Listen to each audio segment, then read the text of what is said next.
a handy little thingamadoo. It just works well. What are you, what instructional stuff are you filming right now? Right now, nothing at home. I have moved everything out of my house. I have become very insistent to only filming in Boston or if I'm with a crew. Got it. Because I don't want to end up in the same situation. You don't want to be running an entire film studio basically all by yourself? That's what this is the thing is like they pitch it to you like it's a great idea. And they're like, wouldn't it be great if you could record at home? And I'm like, no, it wouldn't. Yeah, if there was a team of 5 people running it. Because that's what they started. See, if they had never started me off with a team of people. Wait, you started with a team and they were like, yeah, we're going to go ahead and take that. No. Because like the team was an experiment. They're like, oh, could we turn this into something? Basically, like with a lot of the companies that I've worked with or work with now, the solution as to what to do with me is akin to throwing spaghetti at a wall. And so you kind of figure out, like, you just kind of throw a couple ideas out there and figure out what sticks. And so that's what they were doing with me. And so for a couple of days, I would have a crew in my house. And like my house is essentially built for filming. So did you buy it for that particular reason? Maybe. I saw it and it was like just this, it's like a New York loft essentially from side to side, just full open plan. And then off to the side are bedrooms. A lot of natural light and that sort of thing? Tons of natural light. All windows on one side. I mean, because I can't live without that. It's like people keep on asking, like, why do you come back here? And I'm like, do you see what I can get here? Yeah.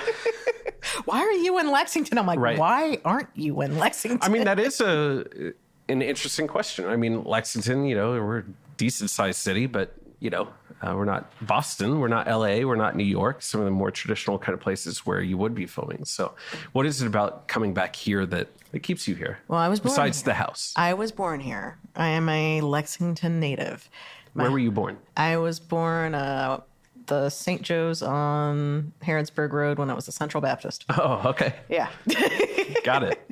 So I'm a Beaumont gal. Almost literally in the middle of town. Yeah. I'm a Beaumont gal technically. And then my husband, good Sam over there. So we met in Boston because we were both from Lexington. Really? Isn't that bizarre? What was that situation? Where did you meet? A friend of mine said that she knew somebody who knew the team that I liked because apparently when you're surrounded by hipsters in Boston, it's not normal for them to like the Kentucky Wildcats. I wonder why. They've missed out, clearly. But apparently the Kentucky Wildcats is like the easiest dating service for me possible. So met this guy under, you both like the Wildcats. And then we just haven't stopped hanging out. It's been like almost 17 years now. Yeah. So like, I just like hanging out. Let's watch games. And got married, all that good stuff. But then we decided to come back here because buying property in Boston, and this is 10 years ago. Buying a place in Boston just seemed absurd. And now, I'm kind of kicking myself because the place that we looked at then is actually valued at double now. Oh, yeah. But that's just because of like the bubble up there of like money and all that. But it's going to happen again. Yeah. It's all cyclical. So. Exactly. Like it'll come back down and maybe, no, I don't want to live up there. This is the thing. Kentucky and Lexington, you have enough. I have enough here. I've got a couple good places to go to eat. I've got a couple options for good entertainment. I've got a couple good bars. I've got a couple really good different cuisine options. Like you got great studios and great podcasts. Oh my gosh, I've only got a few great podcasts. I don't have a couple of. I don't have a couple of those, but I do have a few. But no, it's I call it the Kentucky Exhale because you come back here and it's easier. I spent 11 years living in Boston. I travel to major cities far more than I'd like. I'd much rather go to, some remote part of Iowa these days because it's just so much. Is it the speed that you're really not into? No, everyone's miserable.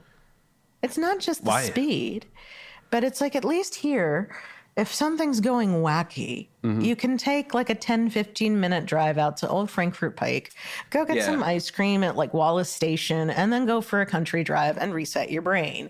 To do that in one of these major cities, you would probably have to give 3 months notice and take 4 days off. You need 2 hours of just getting out of the traffic, right? Yeah. And I didn't want to live like that anymore. And like, I do on a level, but I don't do it in a way that I'm the one who has to confront it and deal with it. You know, if I'm going to be somewhere, I'm like, okay, but you have to get me there. Yeah. That makes sense. It's a very strange bargaining chip once you get it. It's kind of nice. So, whenever we started the podcast, we used to end with a rapid fire kind of thing. And one of the questions would be like, you know, what don't we have that you wish we had? And that's kind of a question, I guess, maybe I'll bring to you since you've lived and done some really interesting things. So what maybe from like, you know, your travels and all that stuff, what do you wish we had? Whether it's entertainment, food, any of that. Wow. That's a great question. That was a heavy pause. That was like a very, well, this is the thing is like Lexington has a lot of great things. And the thing is that I want more of the small things that we have that are great. I want more of the spots like the Ona, the Pearl, that sort of vibe. I want more of like the Stave. I want more of Weeda's. I noticed you dropped Rebecca's place in there. Oh, yeah? The Stave. Yeah. Yeah. Yeah. I like it out there. It's pretty. Yeah. It's very pretty. Yeah. But I like the little charming small businesses. Like I can't live without Ramirez. Like I'm a spoiled brat. You know, I moved here 10 years ago, and that was, like I said, grew up in South Carolina. There's a lot of tradition and, you know, stuff around that state, but it's pretty corporate. Yeah. Moved to Colorado for a few years. And, you know, still a little bit corporate-y, but a little bit more hometowny. Because I was in Fort Collins. You know, it's not Denver. It's not Denver. It's not Boulder. You know, you get a little bit. Yeah. But although the food in Aspen is terrible. We're going to get to that, I'm sure, but it's terrible. Yeah, we'll come back to that. But yeah, as soon as I came here to look at the school and be on campus, like, I don't know what it was, but I felt it immediately, how corporate we tend to be around here. I mean, I guess it's literally just driving by and seeing all the signs. Yeah. And that was the thing that was kind of not really a red flag, but just, It's puzzling because it was, you know, it was a very vaunted franchise testing ground for years. Because we're big enough, but not too big. And we have all kinds. That is the thing about Lexington, is that you do have all kinds. You might not see all kinds at all times, but you have all kinds. And it's totally makes sense. Fascinating. Yeah. It's fascinating to see how the different communities work within that structure, especially the small businesses and the ethnic businesses and the minority-owned businesses, and how they stand out, because a lot of them have such loyal fans that they even stay fans after people move away. Yeah. They'll come back just to see them. Right. It becomes like a destination. Yeah. So I want more of those. I want more of that. What do you think makes that kind of spot, though?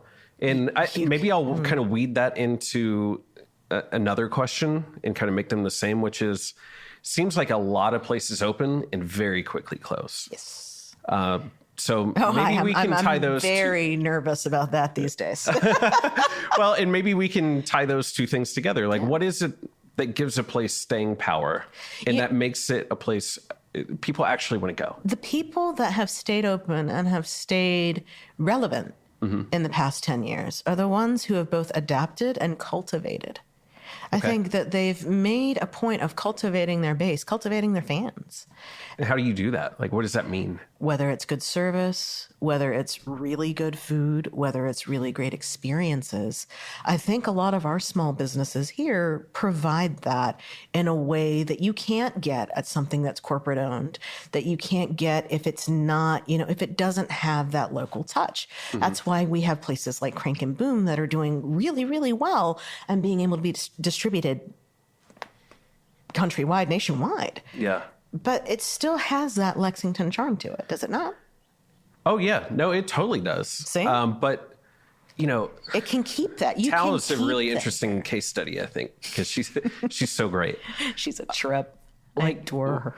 You just said a bunch of words, though, that seem so, dare I say, common sense when you're in a customer service facing kind of thing like that. Like, it's what the focus is going to shift to. I know it. I just don't understand, though. Like, we say things like customer service.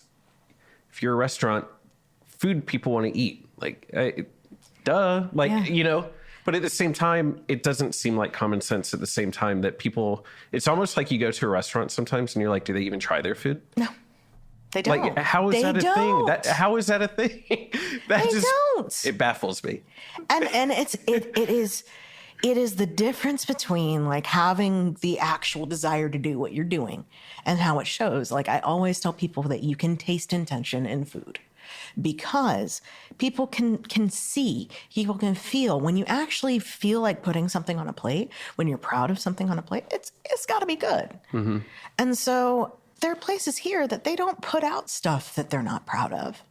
Do you think that there's maybe a population, I don't know how big, but a population of people that are like, this is a cute idea, but they don't think it through at all? Is that why that is there that a happens? population? Is there a majority of people? I mean, it's trying to play nice. It took me 7 years to decide to open a brick and mortar, and 7 years. Yeah. Why? 7 years. Why does it take that long? Well, I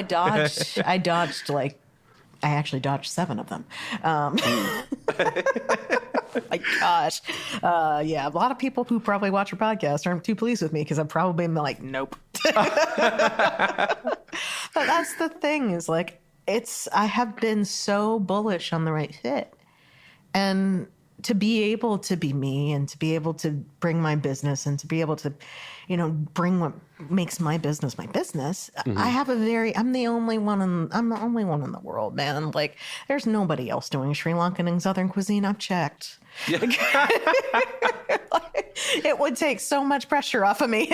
So what gives you the balls to do something like that? Maybe it's that I don't have balls. I don't know. Put it in a risque way. Is that okay that I say that? Absolutely. But like, I mean, hi, I came up in nightclubs and you know, I worked in nightclubs for years. Got it. So I was surrounded by boys and bouncers for, you know, 18 to 27. So I think you're all right. Okay. Got it. But yeah, I mean, what gives you the confidence to think, yeah, I'm going to go do this thing that nobody else is really doing right now? I don't know if it's confidence or stubbornness or just sheer like, let's see what happens, you know? Uh-huh. It's going to get kind of heavy for a second, but my husband got super sick in 2014. And it was one of those life-reckoning moments where we were just sitting there and I'm like, okay, we're spending 8 days straight in the hospital. He was recovering from cancer surgery and he's been in remission since the end of 2014. So happy endings. Don't worry about that. Everything's good. But it was one of those moments where we looked at everything and he said, you know, if you want to do something, you should do it. If we'd found this 6 months later, I would have been in a very different position. And so I said, okay. And I didn't really know what I wanted to do. I was working I was doing restaurant websites at the time with high-end chefs from Boston that kind of supported me after I graduated from grad school and could not find a job to save my life. Websites? What do you mean? Blog writing, that sort of thing? Oh, God, no. Sorry. I really just don't know what you mean. Very, very basic restaurant websites in the time when Flash was king and people were spending. Literally building the site. Okay. I was building like WordPress sites, eventually moved into Squarespace sites. I was giving my restaurant owners keys back to their business online. That was my premise. And I built a very small little band of clients that actually some I still work with now. And but that was the catalyst that led to a lot of my relationships in the food world. And so it's been this really beautiful symbiotic relationship. So what gives you the balls to do it is just like, I just had to. You know, there were people in my house. I didn't know who they were. Yeah. I was, for those who are unfamiliar, I was inviting people to brunch at my house. Mm-hmm. And I'd invite maybe 10 people and maybe about 4 times as much would show up. And I got tired of that because I had no idea what was going on. And so I was at the bar one night and we were talking and I said, I got to get these people out of my house. And they're like, well, we can't get a food truck out here to save our lives in the north side. Uh-huh. And I'm like, okay, that doesn't make sense because you have a captive drunk audience. Yeah. And a food desert. And you have you can't, okay. And so we were all sitting there like, well, what would it take to have you do like a truck or something like that? I'm like, I'm not getting a truck. I have never had a truck. I don't want a food truck. No way, no how. Especially for the first thing. So we did some precursory Googling and whatnot. And we found out that the Lexington Health Department allows you to operate a temporary food service stand. What constitutes a stand? 3 walls and a canopy tent that you buy to tailgate with. And can it be a house? Does it have to be on? It needs where to be does a it have temporary. to be located? It needs to be located. You take a permit out with the health department as to where you're going to keep it. So you'll give them the address. I just didn't know how far you could push the rules. That's all. The nice thing is that I didn't. Okay. Because I didn't know what I was like. I'm like, I don't know. Yeah. We're just going to try this. And they're like, well, you have to cook in a commercial kitchen. I'm like, okay. So I called around and found a commercial kitchen. And, you have to take these classes. You have to make sure that you have 3 buckets. You have to make sure you have to have running hand sink. And I'm like, in a tent? And they're like, yes. And I'm like, okay. Yeah.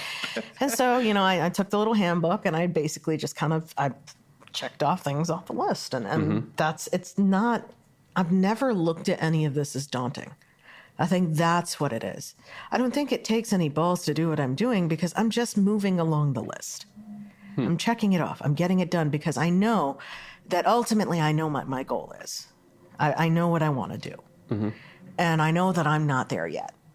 So what is the goal? I can't tell you that. Oh, that's the We'll see at the finish line. Yeah, you'll have to see it. But we won't know when's the finish line. You'll see.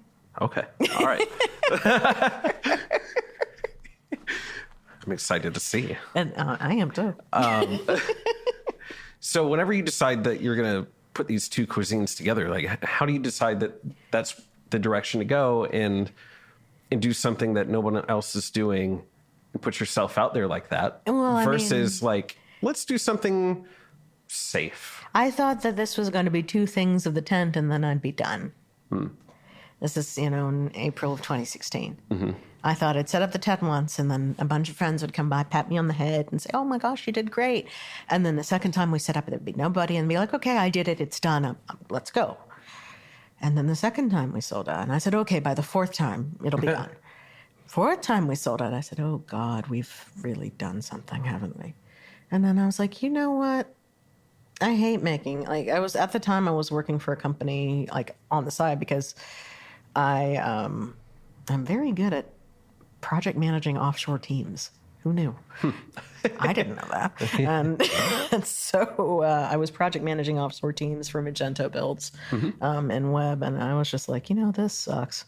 I can't do this anymore. It was a luxury client that was selling like $450 pillowcases. And they wanted to call me after hours. And I finally snapped. I was like, there's no way that these pillowcases are more important than my sanity.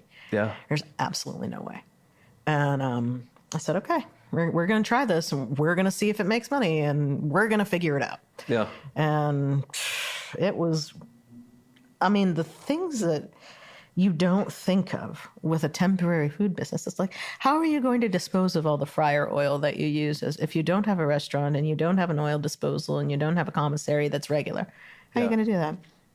Well, you drive around at 3:00 in the morning looking for those little, they buy back the oil receptacles. Yeah. And even though it looks sketchy, you're actually giving whoever is disposing of that oil money. Yeah. So we would go around at 3:00 in the morning with hats on and stuff and dump oil so we wouldn't get to the dumb things that we had to do. I'm sorry if we did this on your property. You're welcome for the $4 that you probably got from it, but you don't think of things. And so yes, it's very easy to go into business not thinking of things. Mm-hmm. But the easiest thing for me to be is me. Yeah. The easiest thing to cook is the stuff I like to eat. And we'll sit around and at dinner parties and brunches, and when I had them more often, we would be like, okay, well, this sounds like a good idea. I didn't know how to make ribs until 10 days before the first pop-up. Oh, yeah? Ribs were on the menu of the first pop-up. Did you put them on the menu? Yep. Was that your own personal challenge? You were like, I'm going to take something that I know people are going to like. I don't know what to do. Friend of mine, I was a member of a boxing gym at the time, and one of the coaches is a really dear friend now. Uh-huh. And he's like, your pork curry's ribs would be really, really good. And so I sat around and I was like, okay, I'm going to figure this out. And I was like, all right. let's try it. Yeah. They were really good. Yeah. Have you made them again since that time? I used to sell like 80 pounds of ribs within about 4 hours. It was insane. It's wild. I would pre-buy frozen ribs at a point, and I was like, how can you do this? And I'm like, I don't know, like go to a kitchen and just slab ribs out and pray that it's going to come out okay. And people would come up to we had a motorcycle gang once. I mean, a motorcycle gang rolled up and they're like, we want some ribs, please. I heard the bikes and I'm like, oh no, this is going to be bad. Like, you thought it was going the wrong way? Yeah. No, they were like, they're going to come in and they're like, oh, we hear food. We smell like someone's frying stuff. And I was like, oh man, they're going to want like a fried chicken sandwich or something like that. And I've got like ribs and rice bowls. Like, what motorcycle gang goes out and like looks for ribs and rice bowls? They come in, they're all leathered up and tattoos up and down. I'm like, all right. And like, let's go. Let's hear it. Let's hear it. I'm sure they loved the food. Well, okay, maybe not. At first, there was one. Did you say you had ribs and you're like, yeah, great ribs, and they didn't expect? Well, they were just like, okay, we're going to try it. Okay. And so one was just kind of grumping around, and I'm like, oh God, I don't know what this is all about. I don't know what he wants. Like, honey, go talk to him. Go do that. Because my husband's a very nice man. He's very good customer service. So you make him have the tough conversations. Absolutely. He's the white guy. Sorry, it's true. But I know I'm like, go talk. He's like, I like the ribs, but I wanted one more. And so he was like, he just wants more. And I just went, here you go. And he's like, this is the best place ever. And I'm like, what? And so I'm like, okay, well, if the food can appeal to them, maybe I've got something. Yeah. And so how do you go from that to where you are now doing some of the stuff that you're doing with like Milk Street and others? I have the internet. I really wish I knew. Someone was asking me this yesterday, actually. Like, what is the lightning in a bottle thing? And I say yes to the stuff that I want to say yes to. I say yes if it sounds like it's going to be fun. If it sounds like it's going to be challenging. If it sounds like it's going to be something that I'll get something. It doesn't necessarily have to be like, I'm not going to be like, okay, well, I'm going to do this for X amount. No. If I can get a good experience out of it, if I can get a positive feeling out of it, if I can look at myself in the mirror in the morning and be like, that was a good thing to do. Like, I will probably do it. Yeah. So So it sounds like you really do bet on yourself. Yeah, you have to. Yeah. I don't have anyone else to bet on. Who else am I going to bet on? Yeah. And that's, it's the consequence of also being like, if you can't do something right, you're going to have to do something. Like, if you want it done right, you're going to have to do it yourself. And it's stepping away from that mentality right now that is the scariest thing in the world. Because like right now, this has basically been a one-woman show since 2016. Like I've had folks that have come on to cook and folks that have come on to help facilitate things here and there. But honestly, it's been just me. And so this year is actually the first year that my team has expanded in a meaningful way. And like I'm putting things out of my hands to achieve what I want to achieve. And it's moving from this like, okay, I'm going to grind it out because, the last 2 years I've spent 70 and 60% or 60 and 70% on the roads respectively. I wanted to put my feet down. I wanted to get the experience that everyone said that I didn't have. And I wanted to get it in a very distilled amount of time. So what experience did they say you didn't have? Oh, my Lord. When you make little boy chefs mad. Well, and let me just say this, too. The goal of this podcast, I love meeting new people that are doing really interesting things. Me as a consumer of podcasts, I really don't like anything that's like super scripted or anything like that. I love having a real conversation that's off the cuff. I like having enough context on a guest where I can have a few prompts and things to sort of go off of. But I think it forces me to be a better listener. And it really is just bringing sort of a fly in the wall sort of approach to this whole thing, So I'm probably going to ask questions that you're like, wait, why don't you know this about me? Like, I just don't know. Oh, no, I don't. I mean? Don't worry. I don't think, basically, what I put out there on my Instagram account is what people know. Like, and as most people know about social, like you show the good things. Sure.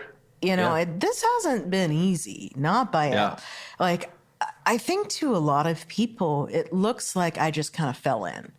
This has not been easy, not by any stretch. I can imagine it's easy. Yeah, not by any stretch of the mind. And that has been between chatter from the peanut gallery to actual like systemic issues to issues of whether or not things are actually available to populations. Like it's a very strange, sometimes bureaucratic, like the challenges that I've faced have been so myriad that there really isn't any kind of business school or anything that could prep you for that.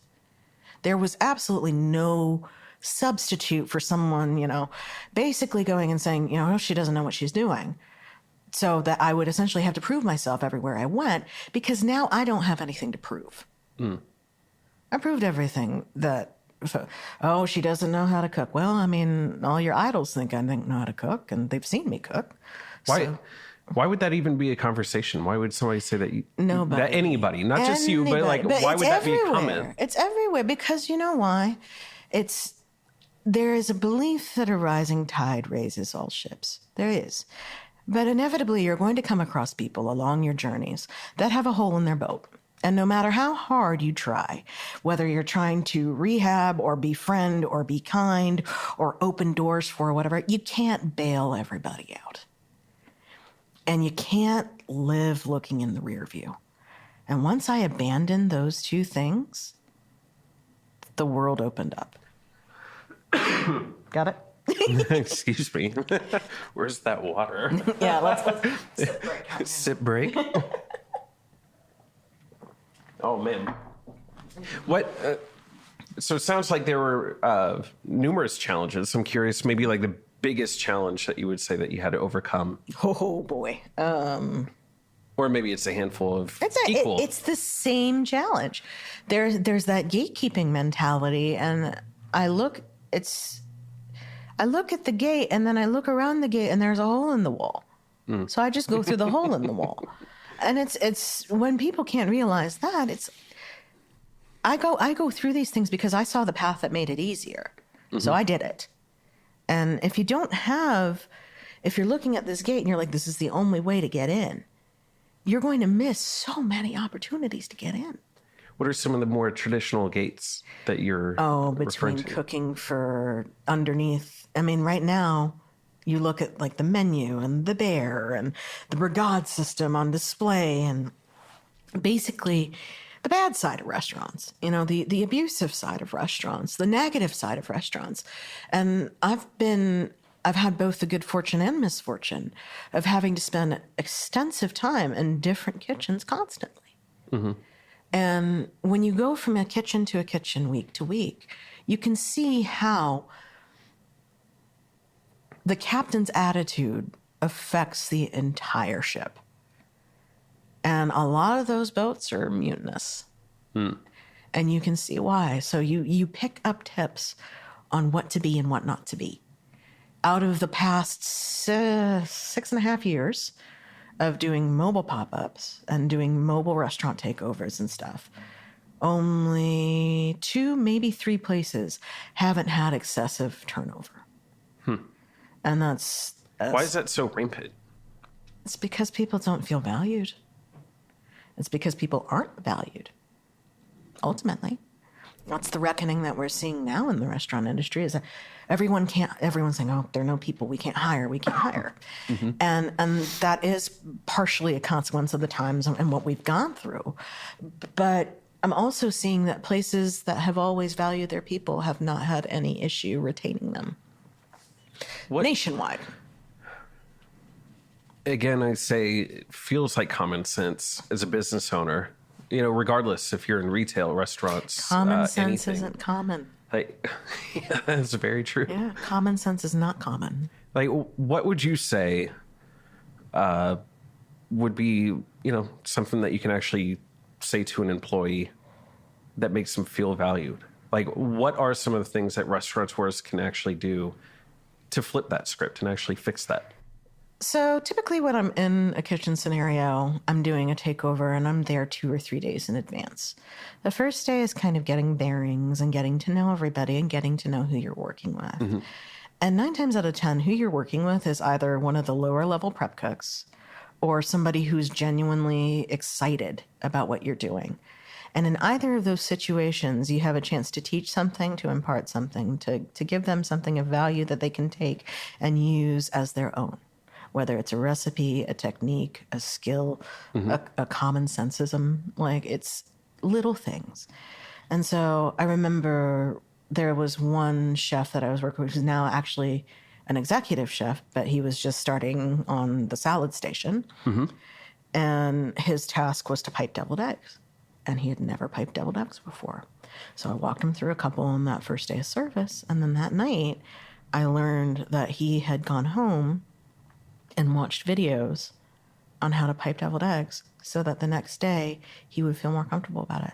So the next day I went over there and I was talking to him about it. And he's like, oh, yeah. You know, I was like, that's amazing effort. That's phenomenal. Yeah. Like, thank you for that.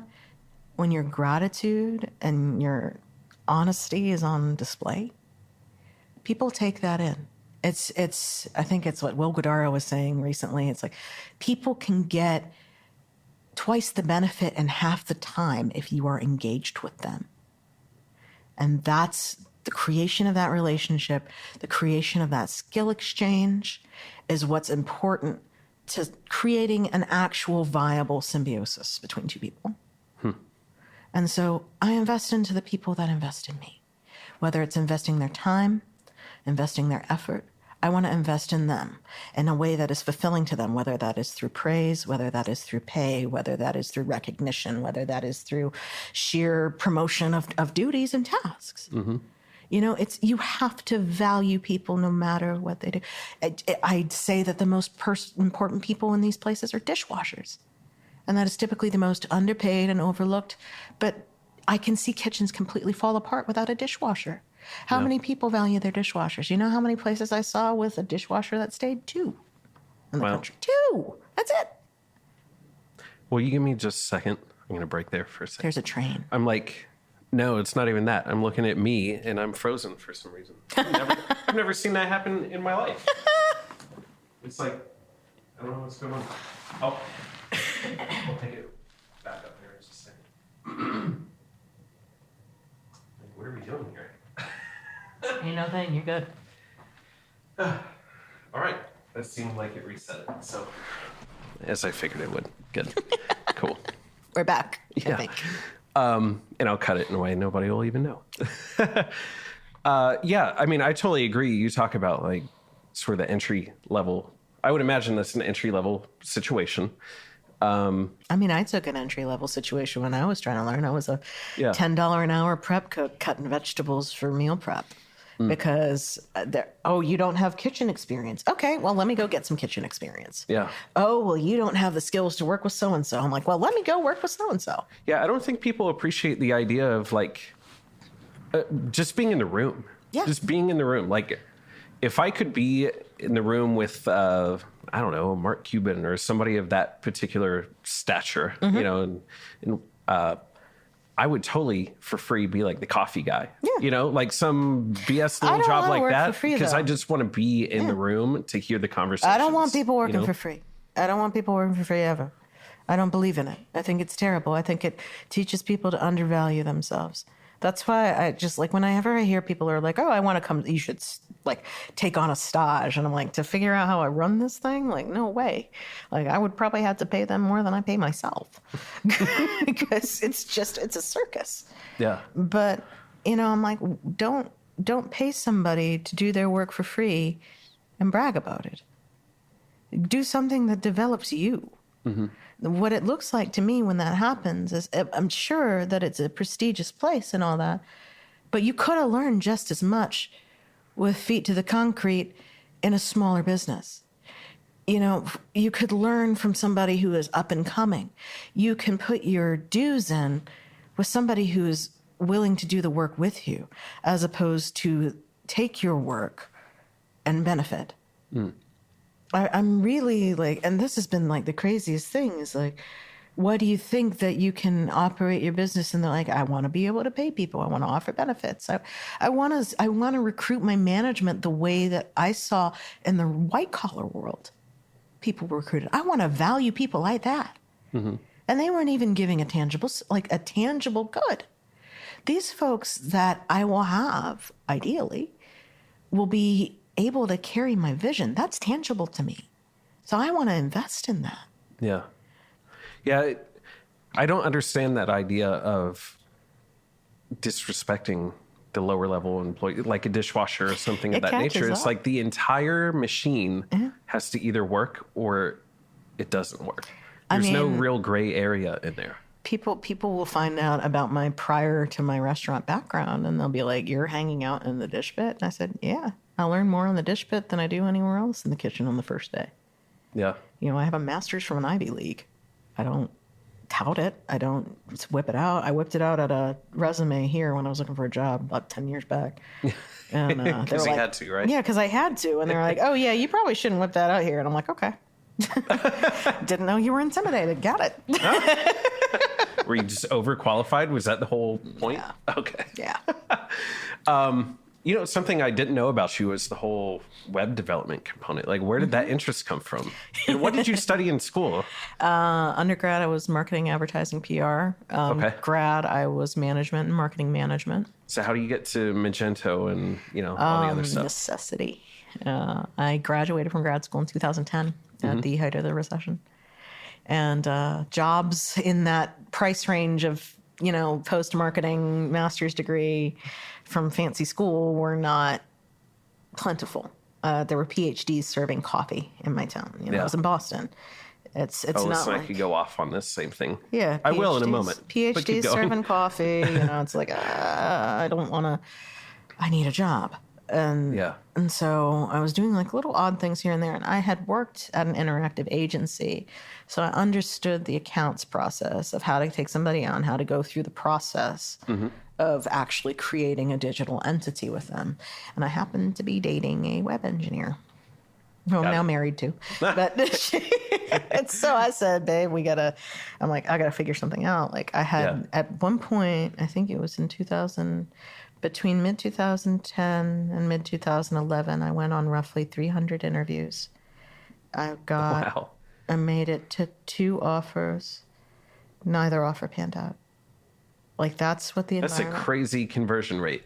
Mm-hmm. Oh, my gosh. And it's not like I was, underqualified or anything like that. It's just that's how competitive it was up there. For every position, they would get flooded with 400 applicants.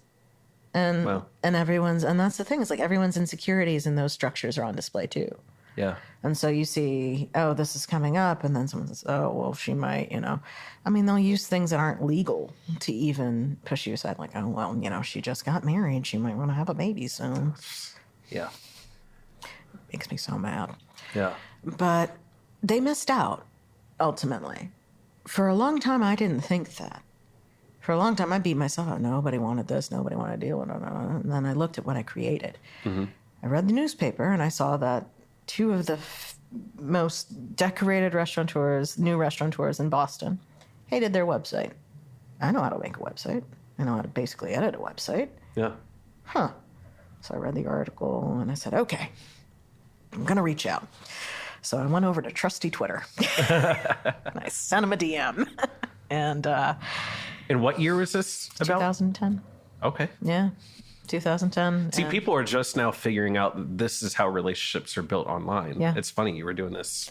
Oh, I've been building relationships online for 20 some odd years. Some of my dearest friends I've met through keeping up online, whether it's meeting somewhere or meeting through a common interest and then keeping up. Like I've had friends that have, I've been able to maintain in the online space for 30 some odd years now. Yeah. Or 20 some odd years now. Yeah. 30 would be a little bit long. Teenage years. But I messaged Chef Jamie Bissonnette and I said, look, I saw you hate your website. I know how to make a website. Why don't we talk? And in my head, I'm like, okay, this is how I'm going to make rent this month. Severely underbid. Oh, yeah. And, oh, my God. I thought Was it a big number to you? I thought I was driving such a hard bargain. I was like, and I want this, and I want this, and I want you guys to make me dinner too. I mean, I think I came in at like 30% of the next bid. Wow. Did they tell you what the bid was? No, but I figured it out pretty quick when I saw who was pitching. And then I saw that I got the business. And again, it's a situation where it's like someone where I don't have a presence in the web world. It's not like people think I know what I'm doing. Still going to figure it out. Yeah. And so I figured it out. And that's been a relationship since 2000. I mean, I've had a 12-year relationship with them as a web provider and a client. And, you know, I adore them. Yeah. And they've opened so many doors for me, but it all came from a Twitter DM. Isn't that crazy? And that's how I learned how to eat, is because they ran Italian Enoteca. I'd never had pig's tails before. I'd never had offal before. I'd never had any of that. And I said, okay, I'm going to make myself a pledge. I'm going to learn from this. That's where I learned what parts of the pigs were, because I'd be working on the bar. So I didn't want to work at home, and they had really strong internet, and I could get snacks. Yeah. Which is like, you're in your early 20s. Yeah. You broke. Yeah. That's dinner for the night. I was eating so well in my early 20s. It was absurd. The French restaurant was taking care of me. The Spanish tapas restaurant was taking care of me. Like all the best restaurants in town. And I'm just sitting there like, yes, this is amazing. And so I got spoiled early, but I would sit in there and work. Mm-hmm. And then he'd say, okay, move down a couple seats. All right. And then whip a couple huge cutting boards, because the restaurants in Boston are all tiny. It's not like they're made for space. It's how much can you cram into the space that will actually work and make money for the exorbitant amount of rent that you are paying. Yeah. And the price of a liquor license is like $250,000. I toyed with the idea of starting a restaurant in Boston in like early 2010s. And I think I did the math, and it was going to be like $275,000 to even start. And I was like, nope. Yeah. I don't want to do that right now. But so did they know that you aspired to? I didn't really. I just thought it would be a good idea because I could cook. Got it. No, I'm a cook. I don't think of myself as this chef, that. No, I'm a cook.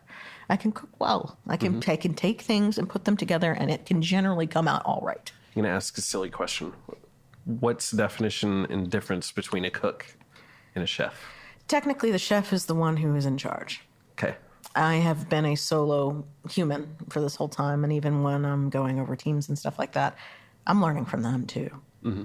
And so I'm always approaching it like that, because it's something that my mom told me when I was a kid, and even now, it's like everyone's the same. You know, everyone's the same. Everyone has good days. Everyone has bad days. Everyone has good skills that you don't have. So if you can learn from that, why not? Yeah. And that's what the restaurant industry is. It has been one big crash course in learning every single thing in life. It's been a brilliant way to do it. Yeah. But the authenticity factor of it is not rooted. Is that wind? Yeah. We have wind warnings today, which is pretty crazy. Ooh. I know. Sorry. Like, whoa. Yeah, I know. It's like it's coming through the flue right now. You can hear it. It's this crazy. is kind of amazing. Don't blow away when you go outside. But I totally forgot what I was saying. Well, so why do you consider yourself a cook? Why do I? And not a chef? It's because whenever I've done these things, I've been the only one cooking. Mm-hmm. It's always been up to me to get my stuff out right and on time. I can't. In the restaurant industry, in a lot of industries, there's this feeling that you can't rely on something without a stopgap, and that is what the pop-up world is. The pop-up world is problem solving on your feet with a very limited set of resources. Mm. When you don't have a lot of resources, you have to have a lot of skills. Yeah. So I worked on building as many skills as I could, whether it's in the middle of Martha's Vineyard having to forage an ingredient that's similar to something that I can't find within a 40-mile radius. Or, you have a lot of make-it-work moments. Yeah. That's stuff school can't teach you, for stuff sure. that school can't teach you. But the chefs aren't out doing that. They're coming up with menus. They're coming up with menus. They're beautifully sourcing things. They're the face. They're this. I just like to work. Mm-hmm. I'm always going to work. And so I don't want people to have those sort of impression of me having any sort of airs as such, is because like everything that I've gotten, I've earned. But I don't think that my job is to ever limit that from everybody. My job in this industry is to keep my butt in the door long enough for enough good people to get in. Yeah. You know, that's ultimately what I'm going to do and what I've been doing. You were talking about gatekeeping before and sort of like finding the hole and going through the fence or whatever. Oh yeah, it happens. Like, I mean, it happens here. Yeah. Constantly. It's when you feel like you're hitting that wall with something that you're trying to get into, whether it is a association or a business collective or a certain budget or something like that. There is a lot of gatekeeping involved in those rooms. Right. And people think that it's just enough to be present in those rooms. Not necessarily.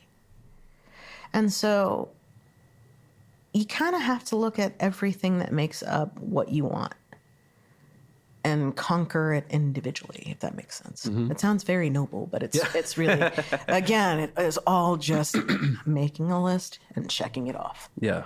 If you look at everything as a task or as a win, I had that win today. I had that win today. How is it? How can you not feel good about the progress that you make? Yeah. People have been so trained to feel so bad about everything about themselves, whether it's their appearance or this, or on the Instagram ad saying that, don't you need to be better about this or better about that? No. Happy people work hard. Happy people feel better about the work that they do. I don't want to ever be that presence that's going to take that away. And so I'd rather learn. And that's what cooks do. Yeah. I'm curious, how do you find the holes and how do you have that confidence to sort of break through and go around the gatekeeping? I don't know if it's as much confidence as it is testing the waters. Okay. Yeah. I have learned. Audacity? I don't know. Yeah, audacity for sure. I mean, gumption, I don't know what it is. It's strange because I don't see the obstacles that other people see. Because of both the training and the experiences and the educations that I've gotten over the past X amount of years, I have seen different solutions. So I look at a problem and I think about it mathematically, essentially. How do I solve this? There is a place in the north side that needs food. How do I get them food?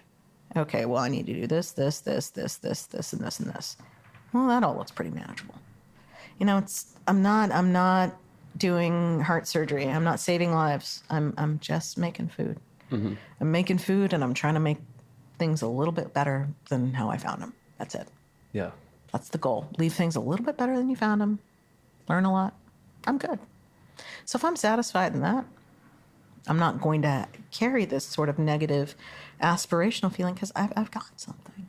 Well, it sounds too like you take you're just taking control of the situation, which it sounds like, you know, off the court, on the court, kind of however you want to do that. The most common question I get is, why did you do that?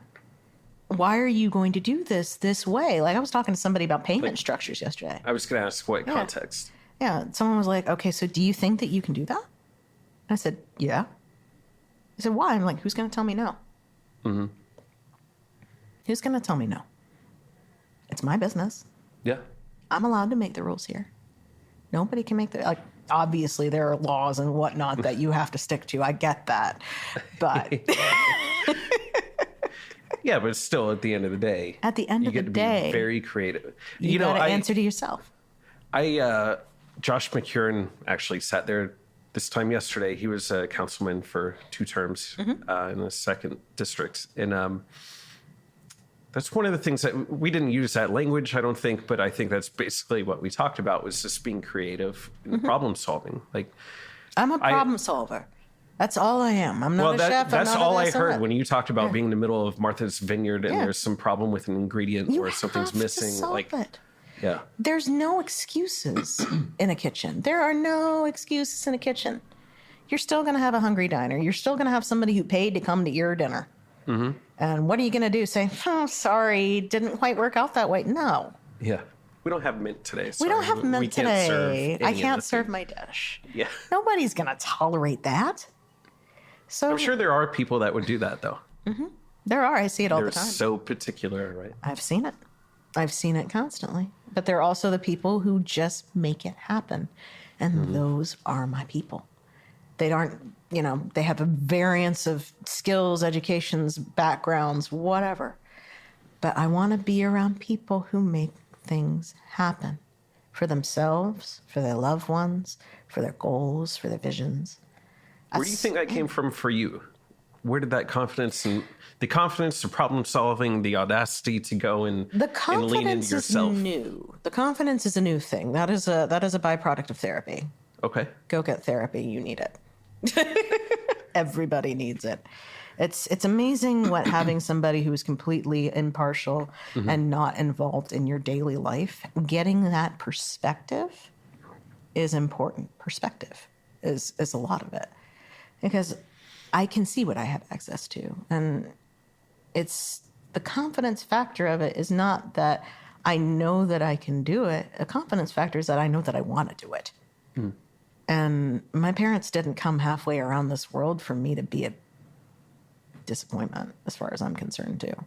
I'm the child of immigrants. My parents came here with $50 in their hands on a loan. They worked their tail off to give me the life that I had. And I work my tail off to give it back to them.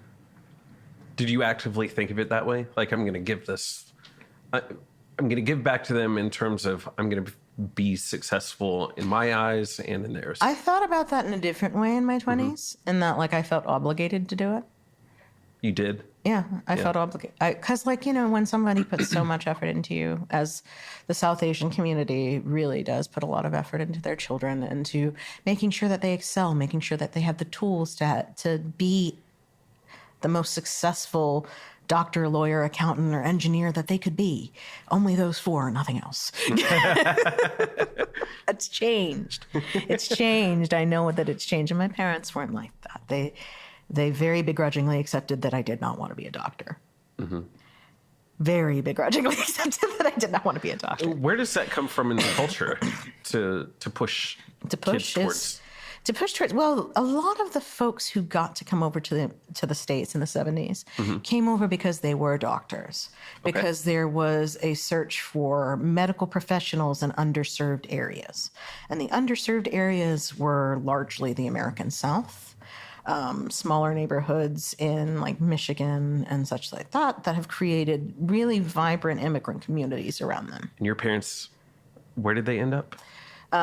Started in New York for about a couple of months, Ohio, here for a couple of years, North Carolina.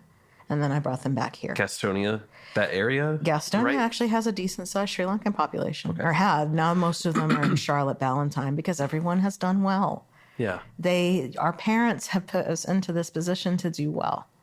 And a lot of folks don't see it that way. I didn't see it that way until my late 20s. And then it made sense. I was like, oh. What was that moment that made sense? You kind of feel like a heel for a second because, I'm a very stubborn person, as I'm sure you've surmised. And I kind of do what I like now because I've been limited in the past. I've been limited by things that have happened, and I have not lived my life to the fullest every year of my life.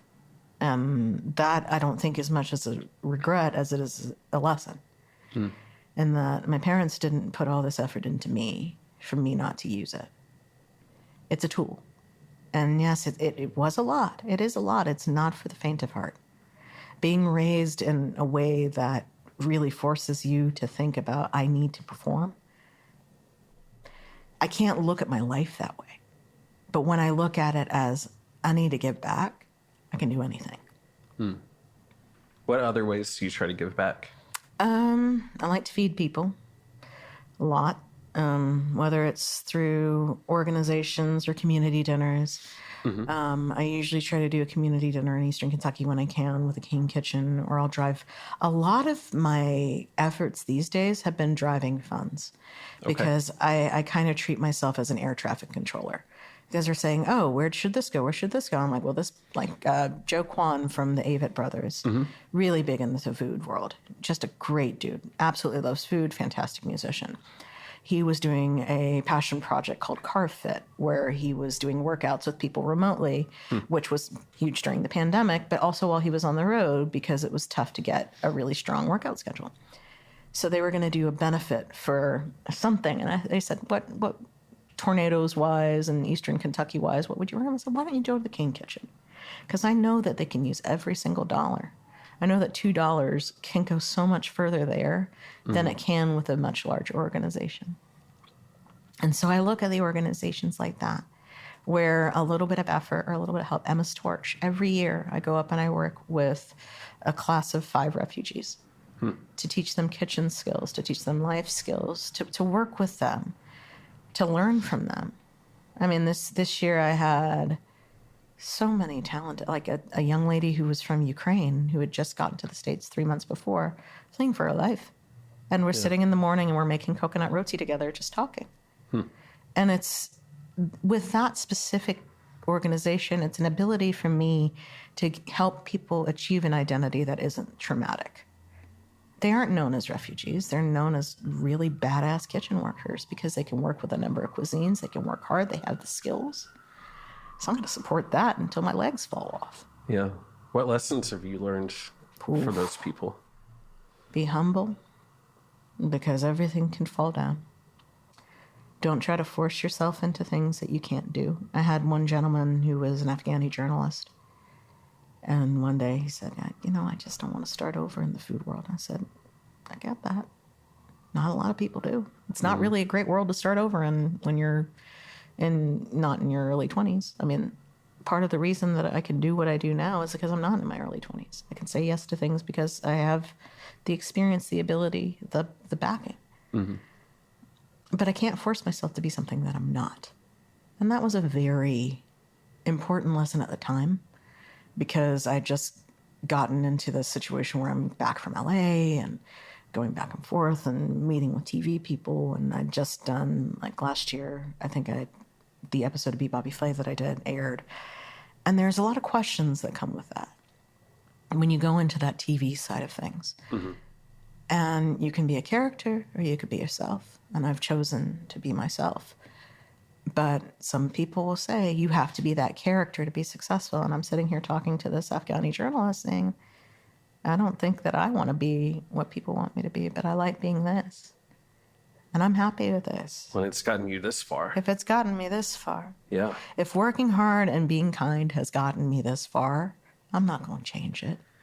Well, and being a character too. I mean, I think it kind of goes with that whole thing of like, if you're a liar, like eventually you get caught because you can't keep up with the lies. It's like the same thing with being a character. It's much easier. Not being yourself. It's much easier. It's so much easier to be yourself. I don't have to. This is the only industry job, anything that I've had, where I have been encouraged to be myself. There is what you see is what you get. I don't have time. I don't have the time or the energy or the desire to put on airs. It doesn't work. Are there things about yourself that you try to work on? Of course. I mean, you talked about therapy. Yeah. Oh, yeah. I mean, so I'm just curious, like, how do you stay yourself and then also look at yourself and go, here are the areas I want to improve? Like, how do those two things coexist? Therapy. You talk about, I mean, part of becoming, trying to make yourself better is really taking a strong assessment of your faults.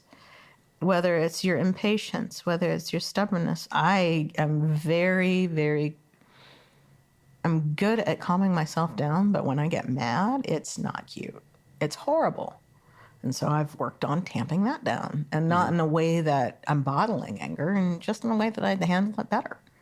Because I don't want to be that person who's in these situations from working hard and being kind and really trying to practice what I preach, and then I go off on somebody. No, I only go off on people. What's the situation where you go off on somebody? I only go off on people when they deserve it. But you seem so nice. Like, I can't imagine you doing that. Like, what does that look like? I make people cry, man. It's horrible. Like, it's like a little hose beast comes out of my head and takes over because it's exhausting. But when I see things that are not just, when I see situations where there are a different set of standards for different people, where I see situations where somebody is listened to and somebody isn't, even though both of their viewpoints hold the same weight, that's what makes me mad. That's what makes me mad. What's a situation that's happened recently? Oh my God. That you're willing to talk about? There's been a lot of ignorance of abuse issues with people. What do you mean? within some Lexington restaurants. There have been incidents where people have been either touched inappropriately, mishandled, coerced, intimidated, such like that. That pisses me off. That really makes me mad because I've been in a situation where power has been used to keep me down into basically a position where I wouldn't excel. And it took me a long time to break that. It took me a very long time to break that.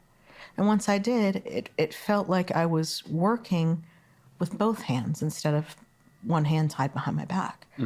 And then I kind of looked around. I'm like, oh man, if I've only been working at half power for this long, everyone's screwed. Because it's a feeling of empowerment within yourself that you get when you know yourself. I don't have to be perfect. I know I'm not perfect. Occasionally I'll burn things on TV. I play it off. It's fine. Because it happens. You have to accept reality. But you don't have to accept anyone else's reality of you if it's not real. And so knowing yourself, knowing what you want, knowing how to get there, knowing what makes you you, is something that I'm still learning, but something that I'm benefiting from every day. And so it sounds like the things you go over in therapy and want to improve about yourself is from within, and that you know about yourself. And maybe everybody knows something about themselves that they don't really share or that they don't really want out there. And that's usually the thing that comes out when you least want it to come out if you don't handle it. You'll be a stress ball mess rolling around on the floor or something. I don't know. I don't know. Some people display stress differently. I shut down. I turn into I'm just blank. And I can't do that in the rooms that I'm in now. That is not an option. Which rooms? I mean, last year was insane. It was insane. I started cooking in a tent on the north side. Last year, I cooked for the Kentucky Derby. Last year, I cooked for the Aspen Food and Wine Classic. Last year, we raised roughly 6, almost 7 figures for a community farm in Birmingham, Alabama. Last year, I got to travel the country and go to so many places and have these amazing, amazing experiences. I don't get to be in those rooms if I'm an idiot.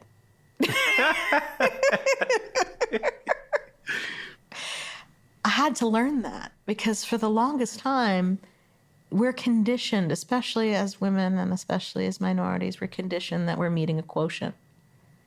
I'm not meeting a quotient. I am the quotient. There's nobody else doing what I'm doing. So if you want me in that room, it has to be me. And I'm strong enough in that. And I'm confident enough in rooms. I mean, I spent my early 20s, late teens in nightclubs surrounded by gigantic rock stars and learned not to give a crap. It's like I have had a myriad of life experiences that I think I'm fitting maybe 10 lives into one, maybe. And that's fine. But I know that I can handle it. I do what I can handle. And that's the difference, is that I don't take on more than I can chew now. I know what I can handle. And a lot of people, wonder what I can handle. But it's because of the extensiveness of both problem-solving skills, my network. I mean, who gets to go to Christina Tosi when they're opening up a restaurant and talk about packaging? Who? I do. Yeah. I've got very lucky that way. So I'm sure somebody listening would think, how in the world do you go from pop-ups and, sitting at the bar, making a website to being on, Food Network and doing things of that nature? I didn't want to be on the Food Network. What is that? What's the in-between there? The in-between is everything. I mean, even with the Food Network, it was, it was saying no to Chopped 10 times. It was saying to Guys Grocery Games, dear God, please don't call me. I don't want to do that. I want to be in a situation where I'm recognized for what I am.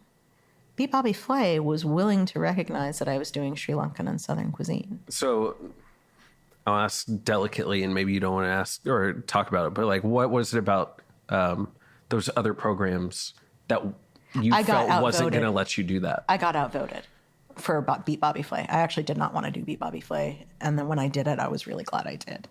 It was a blast. That is some of the most fun I've ever had. Yeah. I mean, it was, don't get me wrong, it was absolutely terrible at the time because what you see is what is like, you have 15 minutes to come up with a dish with some pears. Like, I was going to ask, because it really is intense as it feels. Oh, yeah. Yeah. I was throwing things. Like, I think I cussed out one of the judges. Sorry. Not sorry, but sorry. But and I think one of the questions I asked Brandy Romines a couple months ago, she was on Baking Impossible. And similar situation, you know, you got time constraints and you got rules and certain limitations and whatever. And so I'll ask a similar question of like, did it actually relieve you to be like, hey, you know what? There is an expectation of a little bit of failure that could happen here because I don't know the ingredients, the time constraints.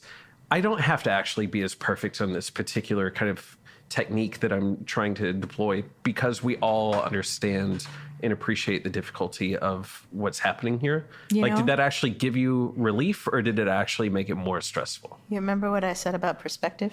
Yeah. Look at Beat Bobby Flay. At its core, what is it? It's a game. Yeah. It's a game. Every game has to have a winner. Every game has to have a loser.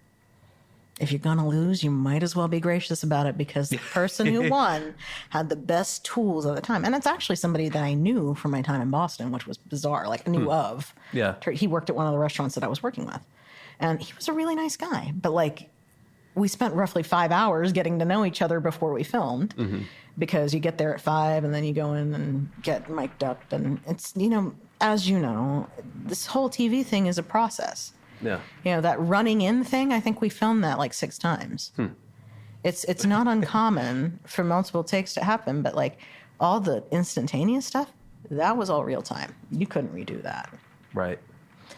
And so I kind of knew when I walked in because the producers seemed a little too like giggly about something. Like, I think they thought that, I mean, they knew this is amazing. I know, this wind is wild. In the corner of my eye, I've been watching this trash bag that's been like going in a massive Okay, so we've got circle. American Beauty over here. Yeah, we're going to blow away here pretty soon. Yeah, exactly. But, I mean, somebody has to lose. And I was really, really, really happy it was me because I did not want to do that again. That was very stressful. Got it. Because, like, it's, you know, you're not in your kitchen. I think I broke the ISI. Like, everything that could go weird. Like, I forgot that I was cooking pears, and so I left them on the stove for too long. And, like, everything that could go weird in, like, 13 minutes all happened at once while I was on camera with people chanting jumpsuit behind me. So, you know what? I'm just going to enjoy that moment. If competition obviously was there because, again, to your point, it's a game. Oh yeah, I was talking thing. mad smack. I mean, ultimately it's got to be good TV. Right. Yeah. But it sounds like that wasn't the main motivator. Like, if that were me, I'd be all about the competition part. Forget the cooking and the food and caring about the food. I'd be if I'm making sense. Like, yeah. That's how I did the Dukes competition. I just went in like, I've never done this before. Let's see what this is. Okay. That's how I go into a lot of things. That's how I went into Milk Street. Okay. I went and I said, I don't know what that's going to happen. Let's see how it is. Turns out that Kimball and I get along very well. I was going to say, must be going okay. Oh, I love it. I do. I learned so much on that job. Yeah. It's a treat because unlike a lot of other entities, Milk Street has taken a chance on me that I don't think a lot of other producers would. They let me cook all cuisines. Most people look at something and they pigeonhole it, and that is a detriment to what somebody can do. Milk Street might have started with Sri Lankan recipes from me. They might have started focusing on that part of me. But they treat me as a cook. They really allow me to cook across cuisines, to learn across cuisines, and to translate across cuisines. And I love it because ultimately, if I were just sitting and cooking Sri Lankan food all day, that's not what I did in the beginning either. I had to mix it with what I loved. I had to learn recipes of, oh man, Sri Lankan fried chicken would sound really good. Okay. I have notebooks of like 16 different iterations of dredges, 21 different iterations of marinades. It's just trial and error, trial and error. I would drive batches back and forth from OBC in my house because I lived 2 minutes away. And I knew Iverson has one of the best palates in town, and he could tell me what I needed. I looked at what I had around me, and I made as strong of a solution as I could with the tools that I had. Yeah. Do you feel like you have seasons of yourself as far as maybe interest or flavor profiles that you're going for? Or... 100%. Okay. Yeah, 100%. I think everything is an evolution. You know, it's my career's evolved, my skill set's evolved, my media chops have evolved, my interview skills have, like, everything is growing in a way. And there are things that you level past doing, or there are things that you want to encapsulate on the plate.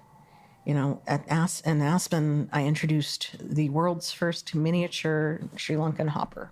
Sri Lankan hopper is a fermented rice flour pancake. I was about to ask you. Thank you for just telling me. Yeah, it's a little bowl-shaped pancake that is made with coconut milk, rice flour, and yeast, and it ferments up, and it's kind of bubbly and delightful. It's if people love sourdough, they would love Sri Lankan hoppers, and occasionally they will be making an appearance at the snack shop. So I did this for the American Express trade thing. It was like the first opening party at Aspen, and I said, okay, if you guys want me to do this, you're going to have to let me be me, and you're going to have to let me have my vision a little bit and guide this a little bit.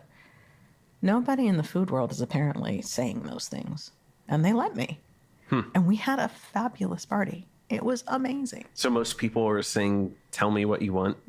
And they're just being robots. Or you're going to do this, and this is where you're going to be, and you need to serve this, this, and this. I said, I'm like, you brought me in to create a night market. That's my skill. Night markets are my jam. That's what we were setting up at night here. I am, solving pop-ups on a nightly basis. I can do a night. Yeah. I said, all right, you want it to be a night market? Let's really encapsulate it. I want marigolds everywhere. I want bright colors. I want uplighting in different colors. I want it to feel like, even though you're at the base of the gondola entrance to the top of the mountain, that you are somewhere else. Transformative experiences are the ones that people take and remember. And so I use that as, the way to introduce a mini hopper. Was it something that people had done before? No. Did I test it a couple times at home? Yes. Did I think it was a good idea? Yes. Was it a good idea? Yeah. It was a great idea. People lost their minds. But there's so many people that have something different to offer that just don't do it because they don't think that they can. And when you get out into the world the way it is, a lot of people don't know what they're doing, So don't be too intimidated by that. But as long as you know what you're capable of, and as long as you don't oversell yourself and overextend yourself, you should be able to rise to any challenge, because a lot of the times the bar is on the ground. You know this. I saw this on your face. You know exactly what I'm talking about. Yeah. People get It's satisfied wild with the how... minimum. What's that? People get satisfied with the bare minimum. Yeah. And I don't know if social is part of this, and the internet in general, of just like in making people feel overwhelmed of like, oh wow, I'm seeing these other people doing talented things, and I can't possibly. But that's the checking boxes things that I've told. Like I've been saying, it's like everyone is looking at this and like, okay, I need to check all these boxes that somebody else is checking. No, you don't. Yeah. Check your own. So I was going to say this earlier when you were talking. So I went to UK. I ended up in Kentucky because I went to music school, got a doctorate at UK in percussion. And one of the things I remember having some contention with other students and faculty about was I was doing things ahead of my time as a doctoral student. And I didn't think it was ballsy or having audacity. I just had the opportunity and I said yes, or I could do it. I wanted to do it, or whether, I mean, and this is not going to sound terribly crazy, but it's like to be a guest on a podcast that whenever you're looking at the guest list, it's only been world-class musicians. to start my own kind of podcasts, well before this one, to contribute and write for music manufacturing companies, and then getting endorsed by those companies. Did you have a Vic Firth endorsement? Innovative percussion. Nice. Yeah.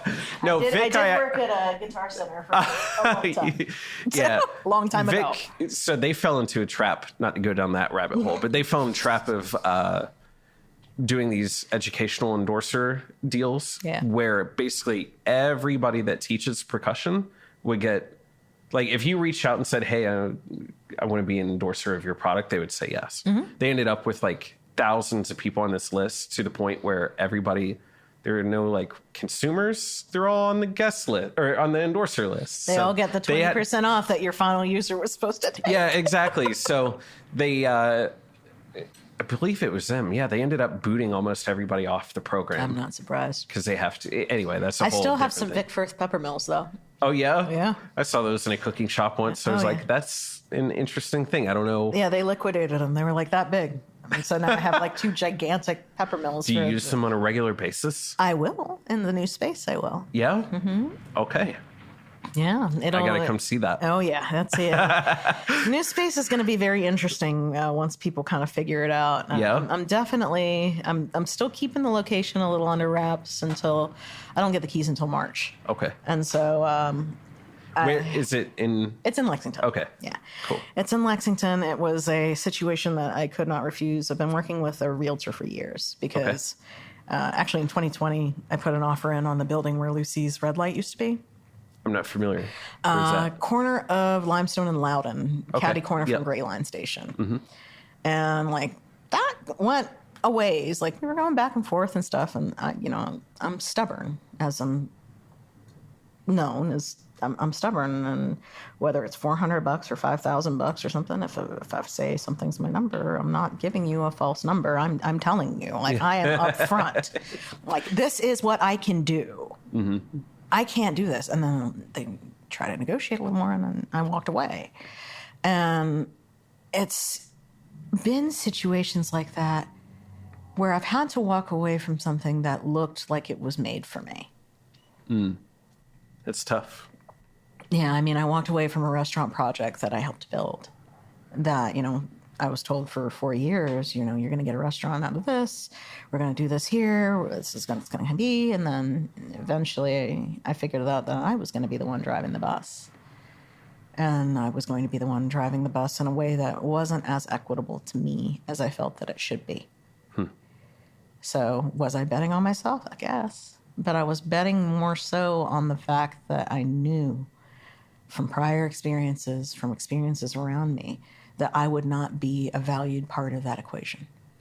I've experienced that recently as well, where it feels like you get into a partnership or whatever, where the talk from the other parties involved is big. Mm-hmm. Their participation, their effort, all of that stuff seems right, feels right. Then you start doing it, and it's like, why am I driving the bus here? Yeah. Yeah. And to your point, I didn't want to be in a situation where I was driving the bus. Yeah. That was not what I wanted right then at all. Mm-hmm. And the way that I saw it was I bring a lot to the table. I know that now. I didn't know that before. I know what I bring to the table now. And so that has made me far more difficult to negotiate with. But it's also a byproduct of knowing what I don't want. I didn't want to be in a situation where I felt like I was putting more than I could get for myself. And that is, I think, a new mind shift in people, is that people were used to working all hours. And, I'll be the first one to tell you that I was working 60-hour weeks a lot of the time. Before, constantly. Yeah. I would work constantly. And that is not healthy. I'm in the midst. Is that because other people were, or you felt like you had to get where you wanted? I had to.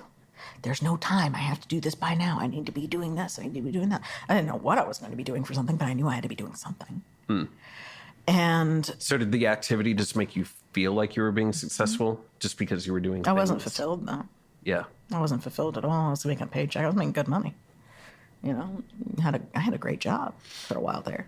I was making a stupid hourly. I think I made more of those years than I have pretty much in most of my years in food combined. But I wouldn't trade my years in food for anything. You know, it's the adventure that I had last year alone. I was sitting at Southern Smoke, just like I was. I was sitting with the gents from Pizzeria Bianco. He had done a Netflix special, and you know, oh God, I'm forgetting names. Hometown Barbecue folks, Will Journey, like all of these amazing old chef heads, and like the guys from Fig and Charleston, and you know, a bunch of bakers and like notable folks and award-winning pastry chefs, and I'm sitting in the middle of this circle just chatting. What brought me here? I don't know. I don't know what I did, but I'm not changing it, because this is honestly a pretty darn fun. It's exhausting. Do you ever feel imposter syndrome? Always. Sitting I did. Okay. I did until about.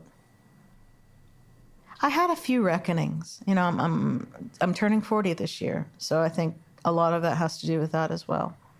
This is a time where there are reckonings kind of across the board in life, whether it's dealing with the passage of time and the passage of family, or the passage of friendships and things like that you think make your core. And then you have to realize that ultimately you're always going to be the core of it, always. And when I realized that, it opened a lot more doors. What can I do? What do I want to do? I don't want to do this. I don't want to be something where I'm miserable. I don't want to go to an office. I can't survive in an office. Mm-hmm. I know that about myself. I don't thrive in that situation. And so let's play to my strengths. You know, I'm my own boss. That is a terrifying thing. I'm responsible for every single dollar I make. Yeah. And now I'm going to be responsible for every single dollar my people make. That's a lot. But I know I can do it because I know what I've done. I know that I can sit in the back of a bus with, you know, the biggest food personalities between, I think, Tyler Florence was in front of me and Nancy Silverton was beside me. I cooked in a tent, man. I don't have any professional training. 90% of the people in the chef world I know after I meet them, because I didn't have time to watch TV. I got to do stuff. Yeah. You know? So what do you think defines making it, in particular in the food world? I mean, I would imagine that a lot of people would just gauge like, oh, wow, Bobby Flay's on television, so that's the making it. Or people have that goal. I mean, I have people that come up to me like, I've dreamed of being on Milk Street. And I'm like, then go tell them. So what is success for you, though? I can't tell you that. You've been trying to get that out of me. I am. Yeah. I'm going to get it. You are. Look, we just got to watch it. At the end of the day, I tell myself a couple of things. Did you learn something? Did you leave things better than you found them? Can you look at yourself in the mirror and say, you know, I really didn't screw anything up too bad today? Yeah. Sometimes that is the goal. Sometimes that's the goal. And the goal doesn't have to be this fixed goalpost. Yeah. Once I started looking at small wins as wins, wins are wins. Just remember that wins are wins. That's all you had to do. It is that simple. And I overcomplicated things for so long that I made myself miserable. And now, you know, it's like, okay, I'm in the midst of this like sort of dormant period before I go back on the road. Mm-hmm. And that is for me to recover. I put a lot of myself out there, and I recognize that now. I've invested in me in the past 2 years. I have turned around, and instead of going completely all out towards whatever goal is out there, you know, I mean, I got the cover of Food and Wine while I was still in the tent. People aspire for that their entire lives. I have it. I love, sorry, but as soon as you said that, for some reason, my brain went to athletics and thinking about any cliche sort of clip about 5 minutes before, say, football or basketball games start, for example. You see them in the locker room and they're all like, why not us? Why not us? Right? Like, and that's what I think about. Why not us? And that's what I think about. It's like, well, why not me? Like, why couldn't I do that? I don't understand. Somebody's got to do it. Yeah. I don't want anyone else to do it. They're lame. Yeah. and like like thinking about like, okay, what it really is between me and whatever that goal is. And most of the time you look and there's not really a gate. You just go do it. You are your biggest obstacle. I was my biggest obstacle. I let go of that. I let go of a lot of the people-pleasing tendencies. I let go of keeping people around to keep them around to make myself feel like I had a community, and I actually focused on cultivating the friendships and the communities that mattered to me, so I have my base. Yeah. I know where I can go, where I need to heal, when I need to heal. I know how to recognize that in myself. So many people look at business as going balls to the wall all the time, constantly. It's not. It is for some people. That might be their measure of success. But I guarantee you, for me, it's not. And I know that that seems crazy because I'm on the verge of opening a restaurant while I'm still going to be on TV and doing appearances. But I know I can do it because I know now that I have the teams and the tools that'll make it possible. Well, and if you truly know yourself, then you know the limits that you're playing within and how to make that work. And so many people they don't know themselves that way. My playing field looks different than most people's. I have advantages here, but I have disadvantages here. And for people to recognize the advantages and disadvantages that they have ultimately contributes to them finding a solution that works for them.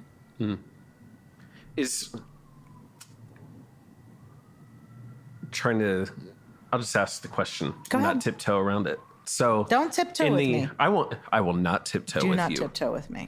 I look straight in the camera for that. With television, a lot of times, or just mass media, whatever it happens to be, a lot of people, especially in the creative space, because remember me coming from the music community, a lot of people in the creative space consider that a sellout. Oh, you're going and you're on television or you're doing this thing over here. You can't be a real whatever it is if you're doing that. What's your take on something like that? I ask them if they're ready to pay my bills. Yeah. I gotta make money. Is that did I say that respectfully, I hope? Yeah, totally. Okay. I overthink a lot of times, but like I'm not trying to say that that's my perspective. No, I'm just trying to understand, like, where do you think? What's the general food community I'm making public think? television money. Like, it's not like I'm freaking rolling in it. I'm sponsored by viewers like you. Like, come on. Big Bird. And Big Bird. Thanks, Big Bird. I met Carol Spiney once. That was the most random thing ever. See, these are the kind of folks that I would get really excited about meeting. I literally, so it goes back to music school. I was in Austin auditioning at University of Texas in Austin. Almost went to UT Austin. Oh yeah, me too. It was between here and UK. For grad school, yeah. Yeah. So I was in the Austin airport, literally just going through security, had all my stuff in the belt, and there was an older couple in front of me, and our stuff sort of all got, how it happens. Like, jumbled. For whatever reason, it goes through the conveyor belt and things get jumbled up. So we're like, figuring it out. And the older guy had this black bag. It was just like a handbag about this big. And it was open. And the TSA agent looked at it. He was like, sir, I'm going to have to look in this bag. He takes it back to the table. He starts digging around with the post, whatever. And he starts giving him a strange look. And the whole time I'm just looking because it just felt weird what was going on. And the guy was... Hang on. Yeah. Whenever it feels weird and you're in a TSA line or something like that, stick around. Yeah. Please. Well, I learned that this day. Please. So... he's looking at the guy in a funny kind of way and then says, like, sir, can I take this out? And the old guy's like, yeah, sure. And sure enough, he pulls out the original Oscar the Grouch out of his bag. And he's just, it's the Oscar the Grouch puppet just sitting there. I was like, what in the world just happened? And so the guy is like, yeah, I'm the voice of Oscar the Grouch, who happens to also be the voice of Big Bird. So it was crazy. I watched this happen. It had nothing to do with me, but he's 2 feet from me. Is this going on? So, oh man, of course, your as we go TSA through, story is so much better than mine. Oh yeah. Well, of course, I had to be that guy because when in the world am I ever going to see them again? I'm like, can I take a picture with you? So was he nice? Oh, yeah, they were super nice. Awesome. Yeah. Of course, they didn't want to cause any sort of weirdness, so they put Oscar back in the bag before anybody else could really see what was going on. But yeah, it was a really interesting, fun, random moment. Yeah. Oh my God, that's so cool. Yeah, it was really cool. See, What's your story then? Mine's basketball related. Okay, all right. Because a lot of things in my life are basketball related. Was this in Boston by chance? This was in Charlotte, North Carolina. Okay. I was flying back and forth from Charlotte and Boston a lot. My folks were down in the Charlotte area. And so I would take this roughly every couple of weeks JetBlue flight to the point that they knew my graduating schedule. Like, it is what it is. When you fly a lot, people get to know you. And I was in the TSA line behind a coach of a certain program that may or may not be represented by the color light blue. Uh-huh. I was in that TSA line behind this coach. And then I was also in the Burger King line behind this coach because I am that jerk. I'm the one who gets suddenly onion rings. I need a Whopper. No. I need the onion rings. Like, I want, if I can see a crappy BK, I want those crappy onion rings before I fly. I don't know why. It doesn't make any sense. I don't find them particularly delicious or anything. Did the coach's name rhyme with toy? Okay. Anyway, all I'm saying is that this man walked into the bathroom with a Burger King bag and walked out without one.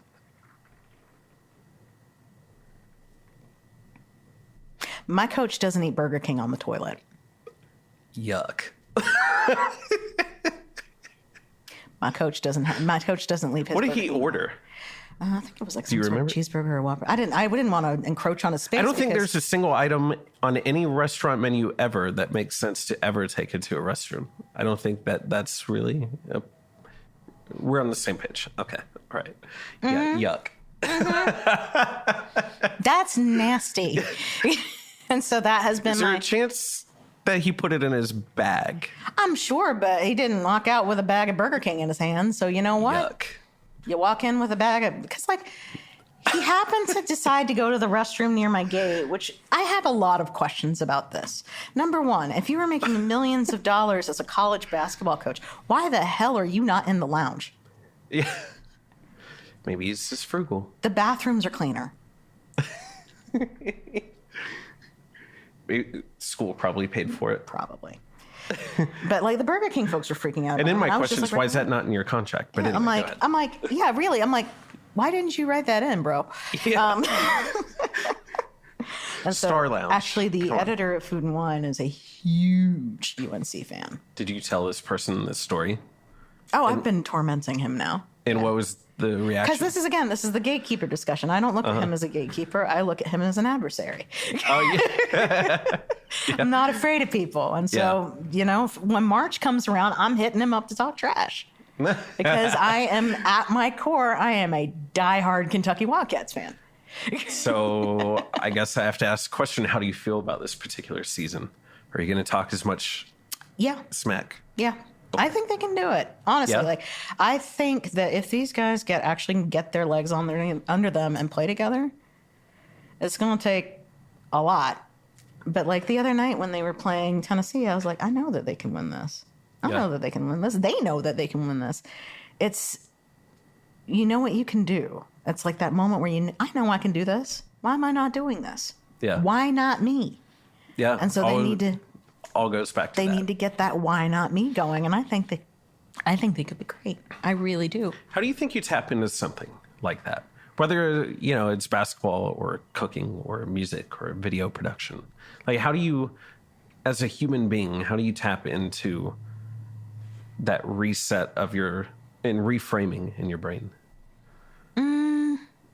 Like, do you have to hit It takes a lot of messing lows? up. Yeah, it takes a lot of messing up.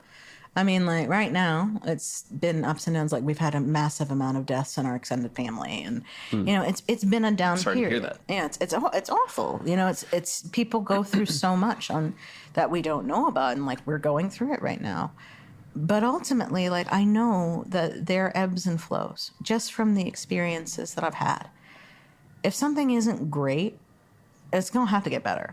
Like things never stay the same ever. They never stay the same. Nothing stays completely stagnant in this world. Nothing has, nothing will. And if you look at it like that, it makes things a little bit easier. Yeah. It makes it easier to It's about simplifying. And a lot of the times it's taking out the barriers that you put up yourself. And when you simplify things and you make it, a dinner is just making sure that 40 people are fed. I want 40 people fed and happy. It doesn't matter who those people are. So I'm going to make sure that you're going to have the same experience as the fancy chef, as the fancy TV person, as that, because ultimately you are a part of this whole thing. The way I just heard what you said was basically you found almost like a simple single goal. Mm-hmm. The single goal here is we're feeding people, right? At the end of the day, gotta eat. All the other stuff that goes into that is just details and like nice to haves, perhaps. Mm-hmm. It's nice to have the mint, but if it's not here, we'll pivot and do this other thing. Because at the end of the day, it doesn't really matter. You have one goal. What is the goal? I got to make sure these people eat. I've got to make sure these people are happy with what they eat is a different thing. But ultimately, they're paying to be nourished. Perspective comes back to that, right? Perspective comes back to that.